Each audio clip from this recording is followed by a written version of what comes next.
ওসিলায় তোমাকে কবুল করে নেবে। জোরে বলুন সুবহানাল্লাহ। তালবি ইলম সন্তানকে করেছেন, ভুলে যেন না তাদের মর্যাদা কত। আল্লাহ রাসূল বলতে আছেন, কোন তালবি ইলম যদি রাস্তাতে হেঁটে যায়, তার পায়ের তলাতে ফেরেশতারা পাখা বিছিয়ে দেয়। জোরে বলুন সুবহানাল্লাহ। কি বিছিয়ে দেয়?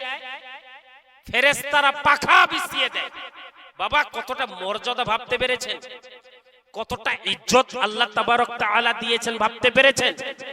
আপনার কি মন চাই না, আপনার কি ইচ্ছা করে না যে আপনার সন্তানকে আপনি এক যোগ্য আলিম তৈরি করবেন? আজ দেখেন আপনাদের এই জালসাতে এক বিরাট মাপের বক্তা হযরত আল্লামা মাওলানা মরহুম জাকির হুসাইন চতুর্বেদী সাহেব, নাম শুনেছেন? বয়ান শুনেছেন? জবরদস্ত আলিম, এমন কোন ট্যালেন্ট নাই যে তার ভিতরে নেই। জবরদস্ত বয়ান করেন, জবরদস্ত বক্তব্য রাখেন, যেমন বয়ান করেন তেমন তার চেহারা। কিন্তু এক ক্যান্সারে আক্রান্ত হয়ে তিনি দুনিয়া থেকে বিদায় নিয়ে গেলেন। সুবহানাল্লাহ। এত আলিম উলামার মহব্বত, এত আলিম উলামার ভালোবাসা। যখন তিনার জানাজার ময়দানে গেলাম, মিনিমাম তোমার 500 থেকে 600 মানুষ জানাজার ময়দানে হাজির হয়েছে। জোরে বলুন সুবহানাল্লাহ। শুধু আলিমের খাতিরে, শুধু নবী মুস্তাফার মহব্বতের খাতিরে, যেহেতু নওয়াসা আশিকে রাসূল নবী মুস্তাফার গোলাম আজ আমাদের সম্মুখ থেকে চলে গেলেন। সেই জাকির হুসাইন চতুর্বেদী সাহেব বড় বড় স্টেজে উঠে বয়ান করেন, বড় বড় আল্লামাদের সামনে তাকরীর করেন। সেই জাকির হুসাইন চতুর্বেদী সাহেব আজ আমাদের সম্মুখে নাই, তিনি দুনিয়া থেকে চলে গেলেন। বাবা, আমার আশ্চর্য লাগলো সেখানেই তিনার প্রতি আলিম ওলামার এত ভালোবাসা ছিলেন, এত দরদ ছিলেন, এত মহব্বত ছিলেন। ওই জানাজার ময়দানে 600 মানুষ হয়েছে, তো 500 মানুষ আলিম। জোরে বলুন, 500টা আলিম তার জানাজার ময়দানে হাজির হয়েছে। এর ইজ্জত আল্লাহ তাবারক তাআলা দিয়েছেন শুধু আলিম হওয়ার কারণে। এর ইজ্জত আল্লাহ তাবারক তাআলা দিয়েছেন শুধু স্টেজে ওঠার কারণে।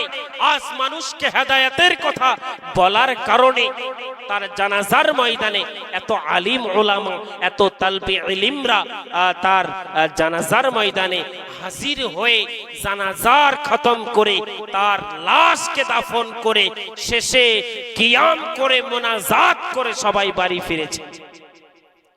কতটা মহব্বত আমাদের। এই যে ভাইজান, কি নাম? লাল মোহাম্মদ সাহেব নাকি বলে? লালন ভাই আমার, তিনার প্রতি কত মহব্বত ছিলেন জাকির সাহেবের প্রতি। তিনি মহব্বতে ভালোবাসার টানে লালন ভাই আমার মুর্শিদাবাদ সাগর দিকে চলে গেলেন তিনার জানাজার ময়দানে। সুবহানাল্লাহ। শুধু একটাই কারণ, আলিম, একটাই কারণ, বক্তা স্টেজে উঠে বয়ান করেন, তাকরীর করেন, তিনার কথা শুনে মানুষের হেদায়েত পান। সেই জাকিরের জায়গায় যদি কোনো মন্ত্রী হতো, কোনো বড় মাপের মানুষ হতো, তাহলে কিন্তু লালন ভাই যেত না, ঠিক কিনা? এত কষ্ট করে এত দূর যাওয়ার কারণ কি? শুধু আলিমের কারণে। সুবহানাল্লাহ। তার জন্যই বলি বাবা, সন্তানকে আলিম তৈরি করেন। বড় আশা নিয়ে নিয়ত করুন যে আমার সন্তানকে আমি ইনশাআল্লাহ এই বছরে মাদ্রাসায় ভর্তি করে দিব, আমার সন্তানকে আমি আলিম তৈরি করব হুজুরের বয়ান শুনে।